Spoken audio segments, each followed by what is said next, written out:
2 MP Regiment is conducting its annual Army Individual Battle Task Standard Training, which is our Army training that we are mandated to do every year, which covers common Army skills.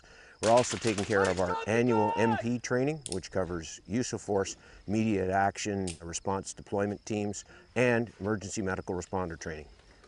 During the serials, we're conducting use of force training, which covers handcuffing, basic arrest technique, and come-along holds. Along with that, we also cover off our annual recertification on weapons security and OC spray, which is pepper spray, and our baton, collapsible baton that we have. After that, we then transition into emergency medical responder training, which is basically standard first aid, although with a officer safety piece added to it, where you're worried about your surroundings and whether or not you've neutralized somebody or had to apply force on someone and then give them first aid to make sure that they make it and to transition to emergency medical services come.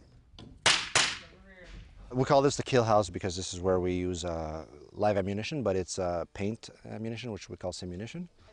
Our two options to use the kill house is we can use paper targets, where we usually start off with that to warm up everybody.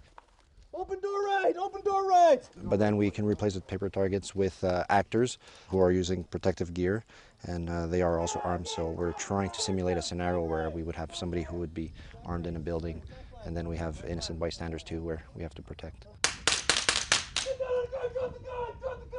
We have detachments from all across Ontario, which is basically where 2 MP Regiment is.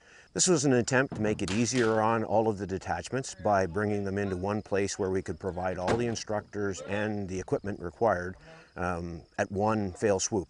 So we could do it in a couple of serials and be done in short order, and each detachment wasn't having to go out and try and get resources on their own.